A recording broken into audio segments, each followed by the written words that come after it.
Kita akan sebutkan teman-teman sekalian hadis qudsi yang lain. Kalau teman-teman bisa tulis, ditulis hadis qudsi ini ya. Karena ini hadis qudsi mulia sekali ya. Kalau saya subhanallah selalu merasa gembira sekali dengan mendengarkan hadis qudsi ini ya. Dan hampir setiap hari hadis ini selalu saya ulang-ulangi teman-teman sekalian. Saya ulangi, saya baca lagi, saya renung lagi dan seperti sebuah hiburan yang tidak akan pernah ada habisnya. Nah, ini hadis qudsi, hadis sahih di mana Allah Subhanahu wa taala menyampaikan kepada kita berita gembira tentang orang-orang yang mau berprasangka baik dengan Allah. Silakan ditulis. Allah berfirman, "Wahai anak Adam." Artinya kita semua manusia dipanggil. Jangan pernah engkau takut kepada siapapun yang mempunyai kekuasaan. Selama kekuasaanku ada.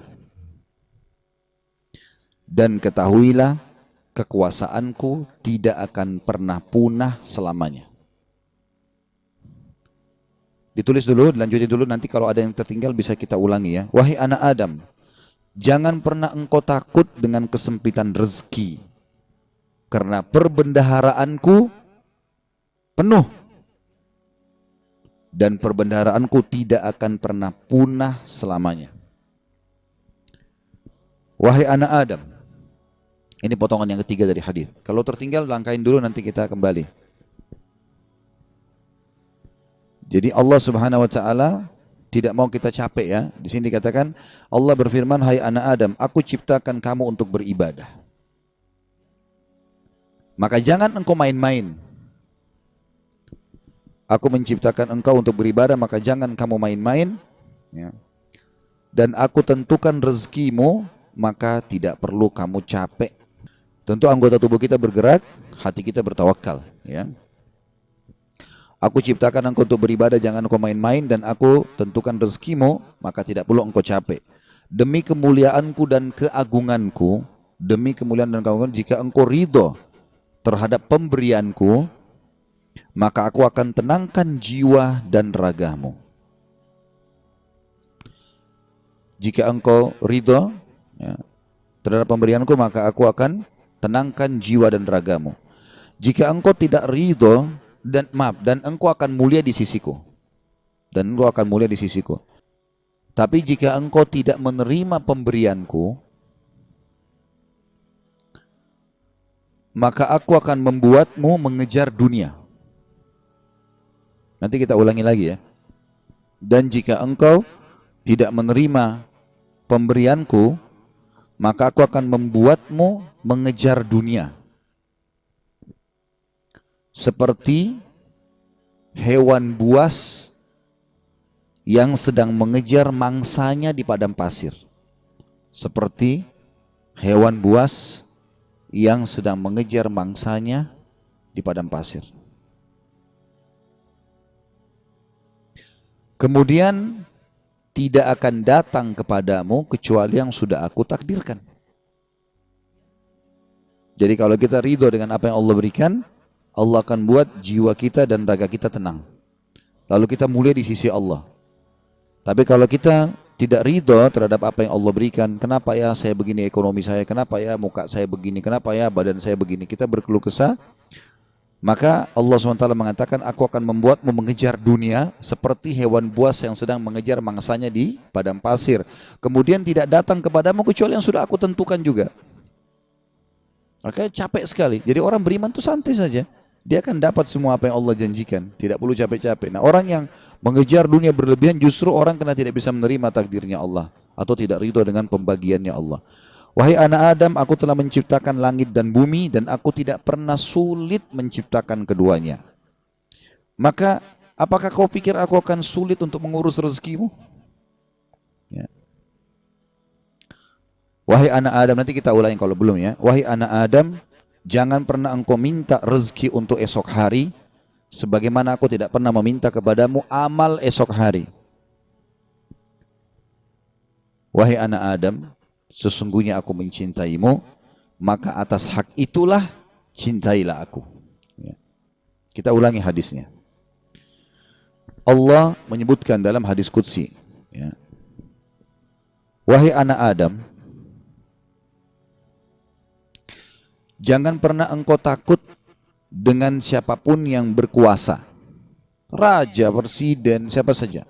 Selama kekuasaanku ada. Dan kekuasaanku tidak akan pernah punah selamanya. Wahai anak Adam, jangan pernah takut dengan sempitnya rezeki. Sebab perbendaharaanku banyak, penuh. Dan perbendaharaanku tidak akan pernah habis selamanya. Yang ketiga, wahai anak Adam, aku telah menciptakan engkau untuk beribadah. Maka jangan bermain-main. Dan aku juga sudah menentukan rezekimu, maka tidak perlu engkau capek. Jadi di sini anggota tubuh kita berusaha, hati kita bertawakal. Demi kemuliaanku dan keagunganku, jika engkau ridho terhadap pemberianku, ridho dengan paras wajahnya, tubuhnya, pasangan hidupnya, anaknya, maka aku akan tenangkan jiwa dan ragamu, dan engkau akan mulia di sisiku. Dan jika engkau tidak ridho terhadap pemberianku, maka demi kemuliaanku dan keagunganku, aku akan bebankan kepadamu dunia, atau aku akan membuatmu mengejar dunia. Sehingga engkau berlari-lari mengejarnya seperti hewan buas yang sedang mengejar mangsanya di padang pasir. Kemudian tidak datang kepadamu kecuali yang sudah aku tentukan. Wahai anak Adam, aku telah ciptakan langit dan bumi, dan aku tidak pernah merasa susah dalam mengurus dan menciptakannya. Maka apakah kamu pikir aku akan capek dengan mengurus rezekimu? Wahai anak Adam, jangan pernah engkau minta rezeki esok hari, sebagaimana aku tidak pernah minta kepadamu amal esok hari. Kita tidak perlu sholat untuk besok, untuk lusa, untuk minggu depan, cadangan, tidak perlu. Sholat hari ini. Kita puasa ya hari ini. Ramadan tahun ini. Itu pun hari yang ada kita hidup, kita puasa. Kalau enggak ada. Gitu kan? Hari ini semuanya. Maka jangan kau minta rezeki besok kepadaku, sebagaimana aku tidak minta kepadamu amal besok. Gitu kan? Lalu kata Allah Subhanahu Wa Taala, penutupan hadisnya, ya, sebagaimana sudah kita sebutkan tadi ya. Wahai anak Adam, aku sangat mencintaimu, maka atas hak itulah cintailah aku. Dan makna cinta artinya mengabdi dan berkorban. Ya. Ya, ikutilah perintahku. Apa yang aku perintahkan, apa yang aku larang. Aku perintahkan kerjakan, aku larang tinggalkan. Ini subhanallah hadis teman-teman sekalian. Setiap kali saya baca, saya pribadi ya merasa ketenangan jiwa. Udah Allah sudah tentuin semua. Dan ini sesuai dengan yang pernah saya sampaikan teman-teman sekalian. Hadis yang perkataan Hasan Basri rahimahullah yang mengatakan, aku selalu tenang dan senang dalam kehidupan dunia karena dua hal. Aku selalu senang dan tenang karena aku tahu ajalku sudah ditentukan oleh Tuhanku. Udah, Allah sudah tahu kapan aku mati. Udah nggak usah aku pikirin kapan mati itu. Beramal saja. Aku selalu senang dan tenang dengan itu.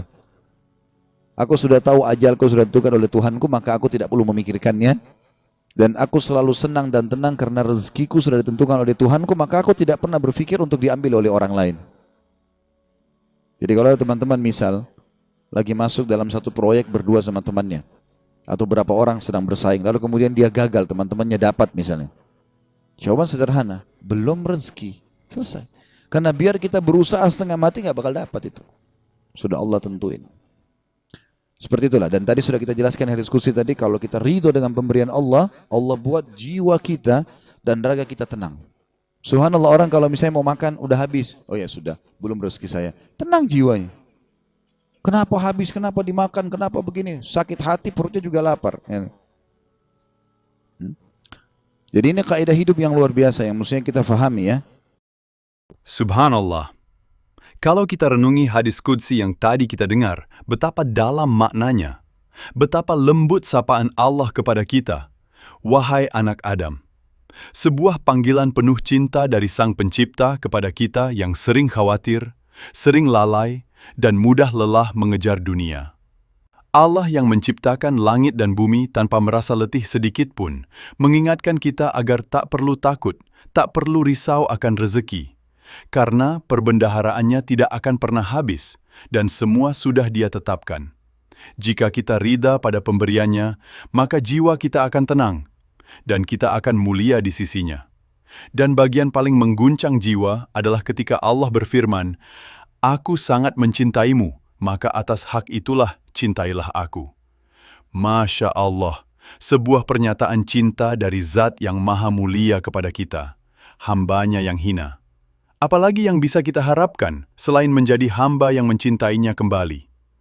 Inilah sebabnya Ustadz Khalid Basalamah sering mengulang hadis ini, karena ini bukan sekedar nasihat, tapi surat cinta dari Allah langsung ke dalam hati kita. Semoga setelah ini, kita tak lagi takut, tak lagi gelisah, cukup rida pada takdirnya, dan balas cintanya dengan ibadah dan takwa.